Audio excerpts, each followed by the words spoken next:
Hello, and welcome back to my Factorio Outpost series.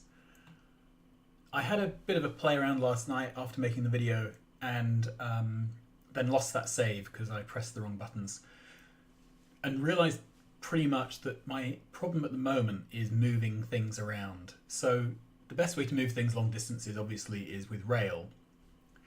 And I decided for this outpost to go for a double lane type thing. So where you have two northbound and two southbound tracks. After laying out a bunch of this by hand, it quickly drove me nuts. I had a quick look around for some blueprints online and didn't like any of them.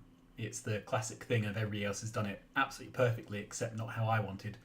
So I've decided to do what you do in those situations and reinvent the wheel badly. And learn from the experience. So I'm just going to walk through some of my rail templates, and the best way to do that is to find a big open patch of nothing and start shadowing them onto the ground. So I've started packaging them up in a book. This is the simplest one. So it's 5 electric poles wide. It's just a straight segment, one lane going to the left, one to the right. I'm using right-hand drive because I have trouble getting my mind around left-hand drive rails for some reason. I know left-hand drive is slightly more efficient because you can stick the signals on the inside in the dead space you would have had anyway. Don't know, maybe it's because I'm a Brit. I just find it easier to work out where things go right-hand drive. So this is designed so that it tiles. If we place this down, I can put another one on the end. Let's go somewhere so I've got an end to put it on. There we are. So just overlap the electric poles. When you place it down, you can see the signals all match up.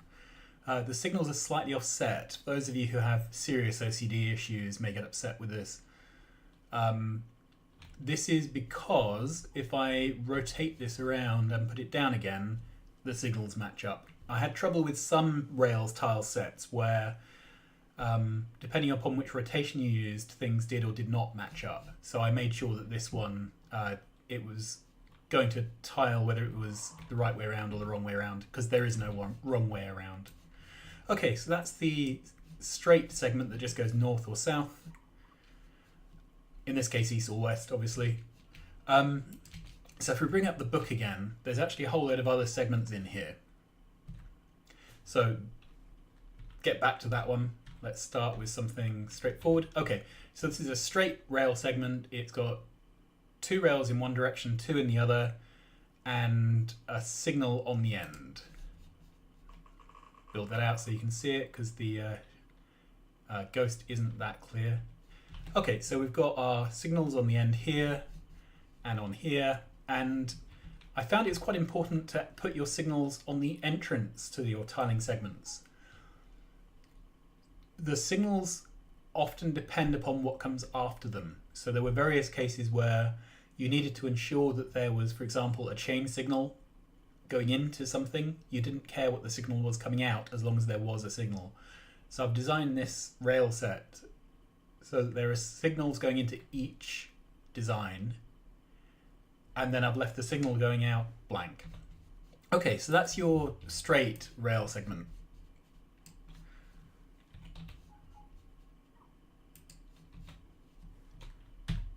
This is essentially the same thing, but includes a crossover.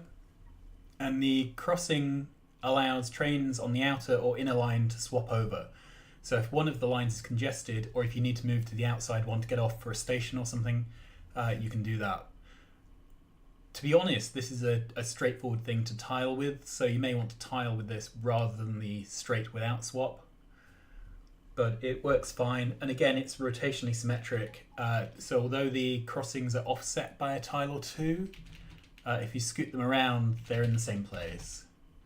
I was having trouble making it work without that slight offset. I couldn't get it to be exactly symmetric when rotated. Okay, I hope you'll forgive me that. So this is just the crossing. Occasionally you want to take an existing collection of segments and add a crossing into the middle of them. This is what you need to do that. if you notice, I haven't put the chain signals for the top and the bottom segment there. Let's just stamp this down.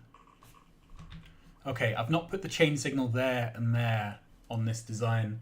There wasn't room to put one here because all the signals point into this little triangle. And in practice, I spent some time placing down trains and watching what they blocked and didn't block. It actually works fine without those two signals. Okay, so let's nuke that.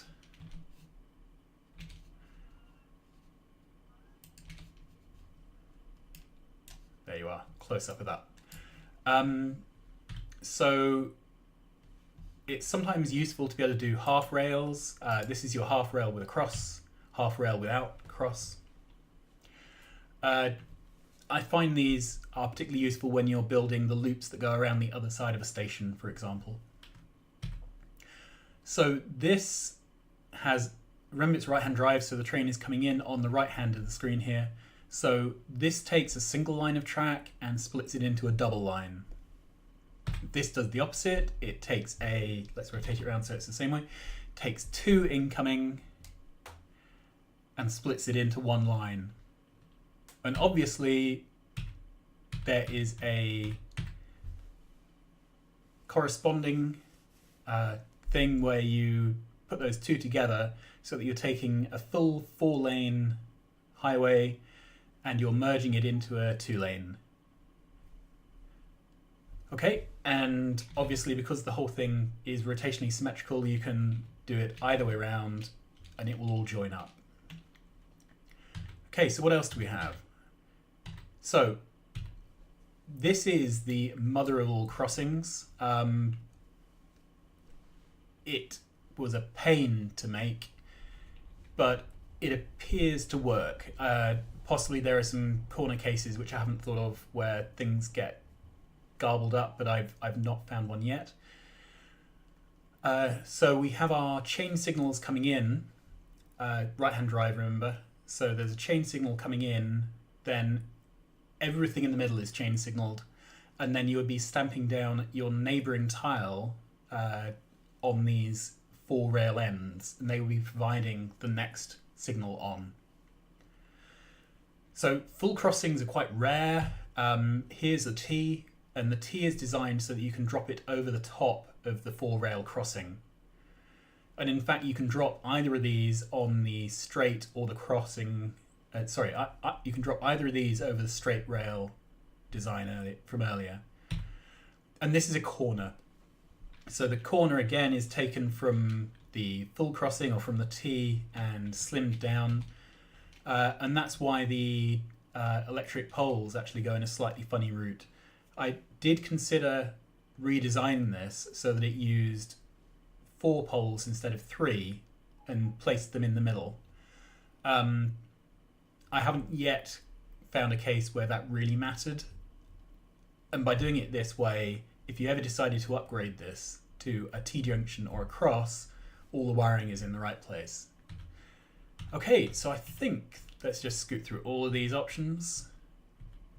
Yep, that is everything. Okay, cool. So those are the segments I've made so far. No doubt I will discover that I actually need a lot more of them. So here's an example of tiling them together just so that you can get a feel for it. So we start off with 2 rails, that splits into 4. Then we go around a corner. The corner takes you into this crossroads. I haven't built anything below or above the crossroad, but if we go up, it just goes into a normal 4-lane segment. And there we are. The other thing I should probably mention is that the largest trains I'm using on this map are 1 train to 8 carriages. I'm powering everything with rocket fuel, so there's not really an issue with pulling 8 carriages with 1 train. They get where they're going fairly quickly enough. So that's why there's quite a spacing between the signals on these backbones. Obviously in the versions with the crossings, there are more signals, which may be an argument for using the crossings, to be honest. let's see if I can find the book again. So just to show you that it really does work, let's say we decided that crossings would be a good idea here. There we are. There you are, it stamps over the top. I win a cookie. That's it really for today. So I'm planning to start joining together my copper and iron smelter and pipe them into some green circuit making.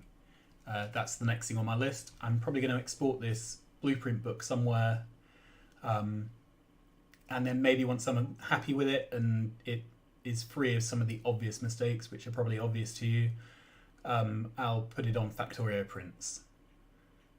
Cool, well thanks very much for listening to this, and I'll be along soon with the next exciting installment of my Outpost.